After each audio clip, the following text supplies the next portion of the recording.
இங்கே என்ன பதிவு பார்க்க போகிறோம் அப்படின்னா, இன்றைக்கி ஜோதிடத்தில் பல்வேறு அம்சங்கள் பல்வேறு கட்டங்கள் இருந்தாலும் இன்றைக்கு வாழ்க்கைக்கு ரொம்ப முக்கியமானது அப்படின்னு பார்க்கும்போது பார்த்திங்கன்னா திருமணம் சார்ந்த பதிவுகளை தான். அப்போ திருமணம் சார்ந்த பதிவுகளை பார்க்கும்போது திருமணம் என்பது ஒரு சட்டத்துக்கு உட்பட்டு தொடரக்கூடிய ஒரு மனிதநேயமக்க ஒரு இன்பத்திலும் துன்பத்திலும் உடலாலும் எந்த அற்புதமான ஒரு பந்தமாக உருவாகக்கூடியது பார்த்திங்கன்னா இந்த திருமணம்.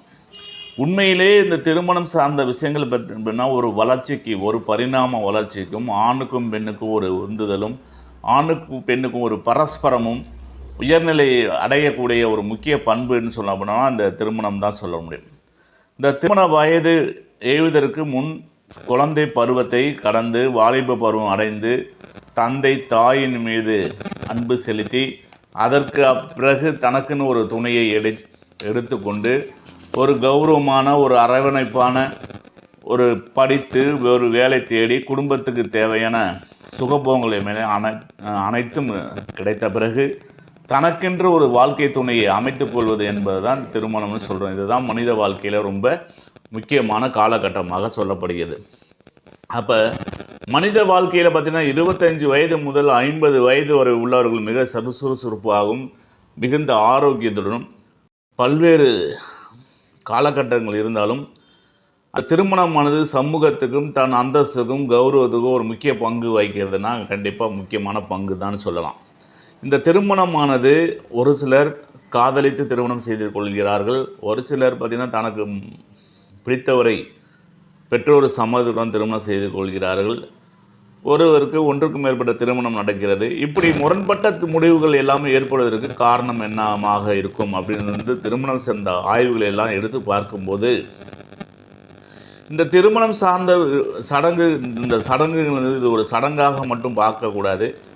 ஒருத்தனுக்கு ஒருத்தி, அப்போது அவளுக்கு ஒருத்தன், அவனோட ஆலோசனை, அவரோட வாழ்க்கை, பல்வேறு இன்னல்களுக்கு இடையே அந்த திருமணமானது தனக்குன்னு ஒரு துணையை ஆணோ பெண்ணோ தேர்ந்தெடுத்து கொள்ளும்போது தான் அமைகிறது.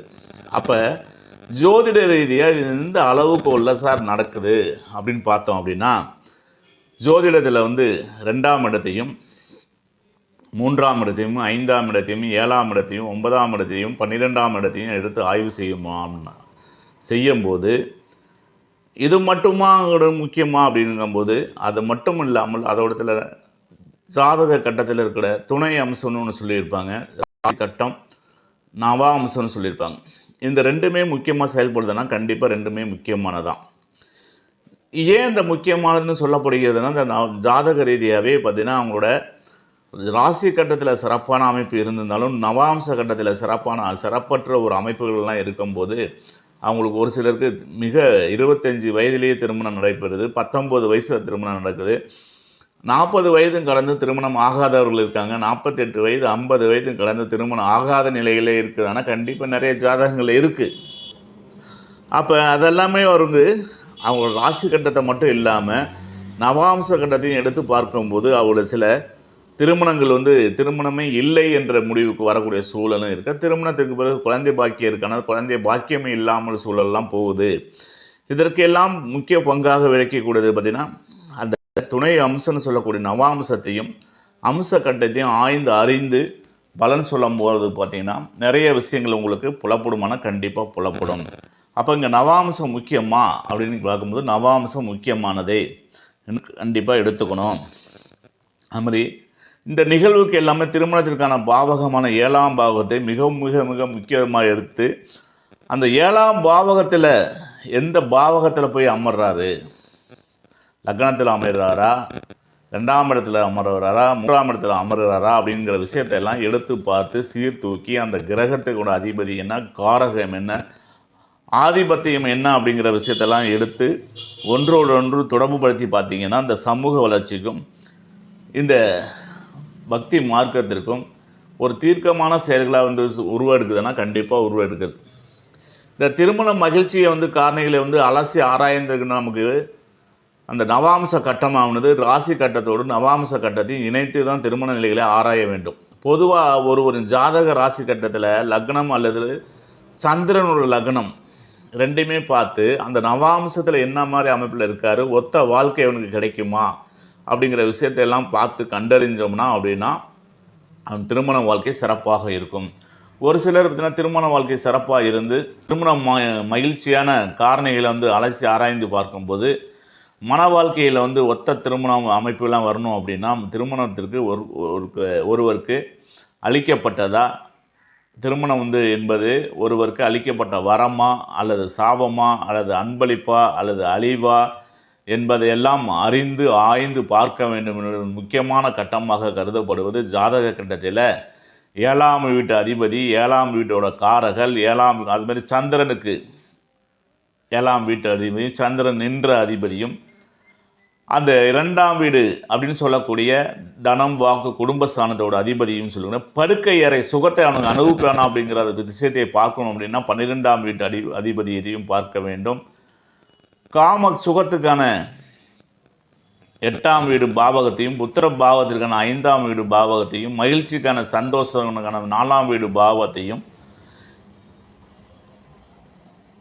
இந்த மாதிரி தைரியம் வீரிய ஸ்தானமான 3ஆம் இடத்தையும் இந்த மாதிரி பல்வேறு கோணங்களில் அவர்களுக்கு வந்து சரியான வயதில் சரியான நேரத்தில் சரியான குடும்ப வாழ்க்கை அமையுமா இல்லது இந்த குடும்ப வாழ்க்கை வந்து நீர் அத்தி பூத்தார் போல அப்படின்னு சொல்லுவாங்க இல்லையா, நீத்து போயிடுமா இல்லை பிரச்சனை எதுவும் கொடுக்குமா அப்படிங்கிற அம்சத்தை எல்லாமே வச்சு பார்க்கும்போது அவங்களோட நவாம்சத்திலே கண்டறிந்து அதனோட நம்மளோட அவங்களுக்கு சொர்க்கமாக இருக்கா இல்லை சாபமாக இருக்கா இல்லை அழிவாக இருக்குங்கிற விஷயத்தை நம்ம வந்து கண்டறிய முடியும்னா கண்டிப்பாக கண்டறிய முடியும்.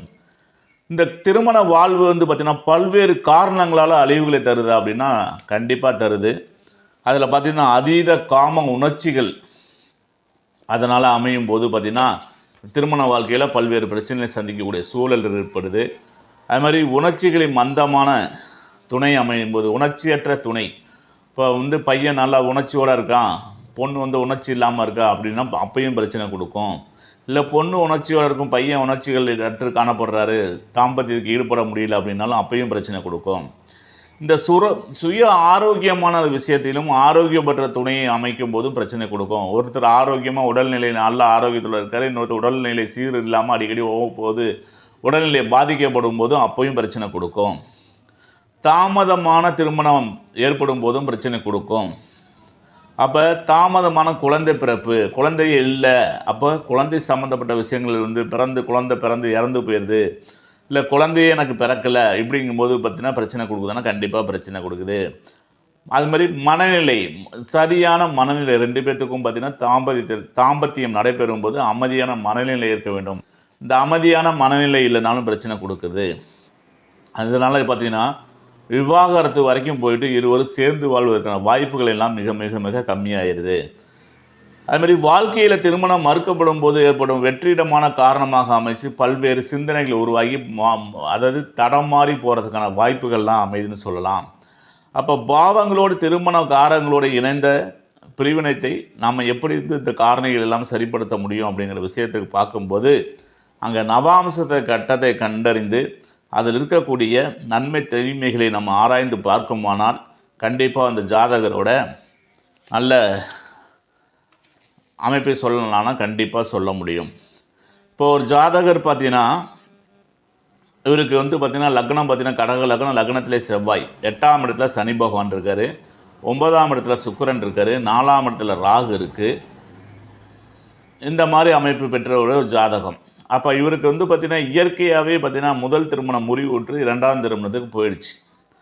அப்போ 5ஆம் அதிபதியினுடைய செவ்வாய் எங்கே இருக்கார், லக்னத்தில் போய் நீசமாகி உட்காந்துட்டார். அந்த லக்னத்துக்கு வீடு கொடுத்த சந்திரனும் அங்கே போய் எங்கே உட்காந்துருக்காரு, குரு சந்திர யோகத்தில் போய் உட்காந்து விருச்சகத்தில் உட்காந்து அந்த லக்னாதிபதி 2 லக்னாதிபதி நீசபங்கமாக அடைஞ்சிருக்கு. அப்போ நீசபங்க ராஜயோகம் கிடைக்குமானா கிடைக்கும். எப்போ முதல் வாழ்க்கை நீசம் பெற்று 2ஆவது வாழ்க்கை தான் நல்ல ஒரு தரமான வாழ்க்கை கிடைக்கும். ஏன்னா 7ஆம் அதிபதி சனி பகவான் 8ல் போய் உட்காந்துறாரு. அப்போ மனைவினால எப்போதுனாலும் கண்டிப்பாக ஒரு வாழ்க்கையில் வந்து ஒரு பிரச்சனையை சந்திக்கக்கூடிய நிலை ஏற்படுமானா கண்டிப்பாக ஏற்படும். அப்போ அந்த 7ஆம் அதிபதி சுபரோட பார்வையில் இருக்காரானா அப்படின்னு பார்க்கும்போது எந்த ஒரு சுபரோட பார்வையிலையும் இல்லை. அப்போ அந்த 7ஆம் அதிபதினு சொல்லக்கூடிய சாணாதிபதி கெட்டு போயிட்டாரா அப்படின்னா கெட்டு போயிட்டாரு. அப்போ 2ஆம் இடம்ங்கிற சொல்லக்கூடிய சூரியன் அங்கே கேதுவோட பிடியில் போயிருக்க, சூரியன் புதன் கேதுவோட சேர்ந்து உட்கார்ந்துருக்காரு. அப்போ இவரோட இல்லற வாழ்க்கையில் எல்லாமே முதல் திருமணம் நடைபெற்றிருந்தாலும் அவர் வெற்றிகரமாக அடைத்த முடியவில்லை, கடைசி வரைக்கும் கொண்டு போக முடியல, சூழ்நிலை வருது இல்லையா, இதெல்லாமே பார்த்திங்கன்னா இந்த 2வது திருமணத்துக்கு காரணமாக சொல்லப்படுகிறது. அப்போ அந்த ஜாதக ரீதியாகவே அப்புறம் இன்னொரு ஜாதகம் பாருங்கள், இன்னொரு ஜாதக ரீதி பார்க்கும்போது அவருக்கு பார்த்திங்கன்னா சிம்ம லக்னம், லக்னாதிபதி சூரியன் எங்கே இருக்கார் அப்புறம் 8ஆம் இடத்துல சுக்கிரனோட சேர்த்து அஸ்தங்கம் பண்ணி வச்சுருக்கார், சுக்கிரனையும் அஸ்தங்கம் பண்ணி வச்சுருக்கார். 3 கூடையும் 8ல் போய் உட்காந்துறது சிறப்பா அப்படின்னா சிறப்பு கிடையாது. அப்போ அங்கே தைரிய வீரிய சாணாதிபதி கெட்டு போயிடுது. அப்போ வீரியம் அங்கே தன்மை சுக்கிலம் சுரக்கப்படுங்கிற விஷயம் ஒரு பிரச்சனை இருக்குமானா கண்டிப்பாக இருக்குது. திருமணம் ஆயிடுச்சு, ஏன்னா இது வரைக்கும் பார்த்தீங்கன்னா 45 வயது ஆகுது, இது வரைக்கும் குழந்தை பாக்கியம் இல்லை. அப்போ இந்த மாதிரி ஒரு அமைப்பெல்லாம் எப்படி வருது? அப்போ அதற்காக தான் சொல்லப்படுது அந்த பெண்ணோட ஜாதகத்தையும் ஆணோட ஜாதகத்தையும் ஆய்வு செய்து பார்க்கும்போது அங்கே பார்த்திங்கன்னா 3ஆம் இடம் 5ஆம் இடம் இது எல்லாமே கெட்டு போயிடுது. படுக்கை எருன்னு சொல்லக்கூடிய 12ஆம் இடமும் கெட்டு போயிருந்தால் கண்டிப்பாக அவங்களோட சுகபோகங்களை இல்லற சல்லாபங்களை எல்லாமே அனுபவிக்க முடியாத சூழலை ஏற்படுது. அப்போ ஒரு பொருத்தம் பார்க்க போடும்போது நவாம்ச கோள்கள் இங்கே முக்கிய பங்கு வகிக்குதுன்னா கண்டிப்பாக முக்கிய பங்கு வகிக்குது. அப்போ இதெல்லாமே நீங்கள் பிரித்து ஆய்ந்து அறிந்து அதற்கு ஏற்றாற்போல் பலன் சொல்லணும்னா கண்டிப்பாக அவங்களோட திருமண வாழ்க்கை சொர்க்கத்திலேயே நிச்சயிக்கப்படும்.